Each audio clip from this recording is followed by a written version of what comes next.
Hello hi नमस्ते हजुरहरूलाई मेरो यस च्यानलमा धेरै धेरै स्वागत छ।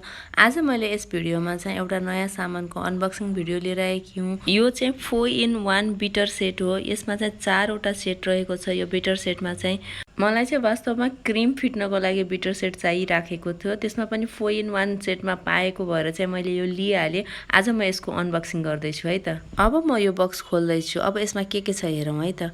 यसमा चाहिँ 4वटा सेट रहेको छ। अब यसमा चाहिँ मैले 1 बाई 1 निकाल्दैछु के छ। यो चाहिँ मेन मेसिन हो।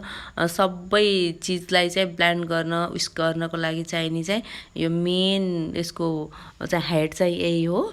यो चाहिँ यसको 2वटा बटन रहेको छ यसमा र अनि यसको फङ्सन के हो, कुनले के काम गर्छ भनेर चाहिँ यसमा पिक्चर पनि देखाइदिएको छ। अब म अर्को सेट निकाल्दैछु के निस्किन्छ हेरौँ है त। अब यसबाट यो चाहिँ ब्लेन्डर हो। यसले चाहिँ कुनै पनि चिजलाई चाहिँ ब्लेन्ड गर्नलाई एकदमै धेरै हेल्प गर्दछ। जस्तो मिक्सर ग्राइन्डको काम गर्ने, अचारहरू बनाउन अथवा कुनै पनि जुसहरू बनाउनको लागि चाहिँ यो एकदमै धेरै इफेक्टिभ छ।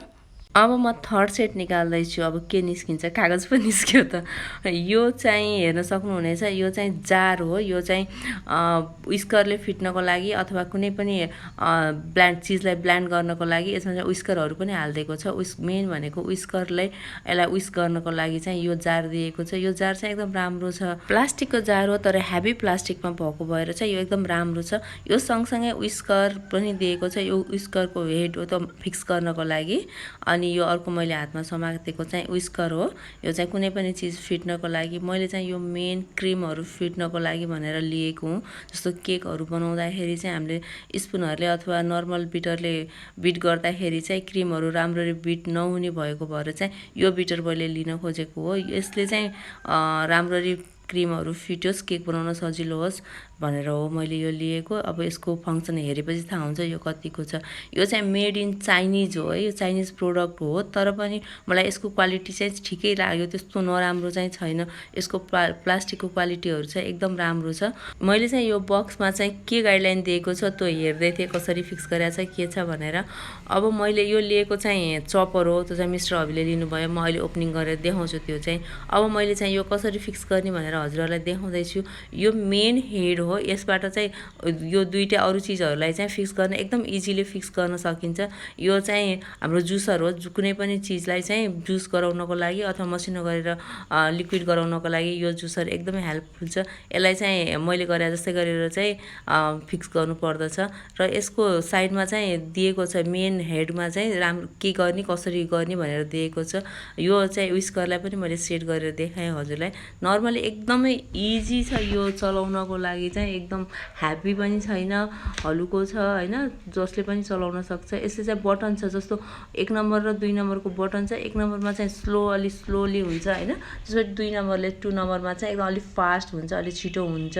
अनि तल पनि दिएको छ हेर्नु न, फ्रुट्सहरूले गर्ने भनेर जुस बनाउने, अनि त्यसपछि उस्करले क्रिमहरू फिट्ने भनेर दिएको छ। र चपरले अनियन अनि प्याजहरू अनि टमाटोहरूलाई चाहिँ चप गर्ने भनेर देखाएकै छ त्यसमा चाहिँ। यो चाहिँ जार हो।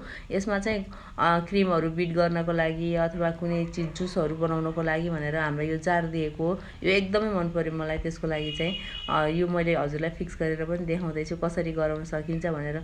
यो चाहिँ जस्तो जुस गराउनको लागि चाहिँ एकदमै हेल्पफुल छ यो बिटर चाहिँ। अब यो चाहिँ फोर्थ भनेको यो जार हो। यो चाहिँ चपर भनौँ न। यसले चाहिँ अनियन, प्याज, गार्लिक जे पनि चप गर्न एकदमै सजिलो हुने भएको भएर पनि यो यसमा दिएको छ। यसलाई पनि चलाउन एकदमै यो हेडमा चाहिँ फिक्स गरिदिइसकेपछि यो अनि यसलाई चाहिँ प्लगमा अन गर्नु पर्यो। त्यस पछाडि चाहिँ यो मजाले एकदमै राम्रोसित चल्छ। एकदमै मलाई चाहिँ एकदम मन पर्यो। मैले यो चाहिँ खोलेर अनबक्सिङ गरिसकेपछि मैले सबै चिजहरू चलाएर हेरेको। यो ग्राइन्डर जुन हाम्रो बिटरले चाहिँ एकदम राम्रोसित क्रिम पनि फिट्यो है। त्यसपछि जुस पनि बनाएँ मैले, अचार पनि बनाएँ। त्यस्तै मैले चपरमा मासु पनि के अरे सानो सानो टुक्राहरू बनाएँ। त्यस्तै अनियन, क्याबेजहरू, तरकारी, टोमेटो सबैलाई मैले चपरमा चाहिँ राखेर चप गर्दा एकदमै राम्रोसित ग्राइन्ड भयो। मलाई एकदमै खुसी लाग्यो, किनकि चाइनिज प्रोडक्टले कस्तो काम गर्छ अथवा राम्रो हुन्न भन्ने हामी सबैलाई अलिकति भ्रम नै छ। तर यो चाइनिज प्रोडक्ट भए पनि यसको क्वालिटी चाहिँ मलाई मन पर्यो। I am happy. अब यो कति दिनसम्म चल्छ भन्ने कुरा हो। तर चाहिँ यो 1 सेटमा 4-in-1 सेट भएको भएर चाहिँ आफूलाई जुन जुन प्रपोजमा चाहिँ हामीले लिन चाह्यो त्यो प्रपोजमा चाहिँ हामीले लिन सक्ने भएको भएर चाहिँ एकदमै राम्रो लाग्यो मलाई चाहिँ यो प्रोडक्ट। यो चाइनिज प्रोडक्ट हो, यसको नाम के हो मलाई त्यो पनि थाहा छैन, मलाई त्यो प्रोनाउन्स गर्न पनि आएन। तर पनि यो अहिले चाहिँ यसको क्वालिटीहरू होइन, यसको फङ्सनहरू चाहिँ मलाई एकदमै धेरै मन पर्यो। आजको यो अनबक्सिङ भिडियो यति नै। आजको भिडियो हजुरलाई कस्तो लाग्यो लाइक, सेयर, कमेन्ट गर्न नबिर्सिनु होला। Thanks for watching.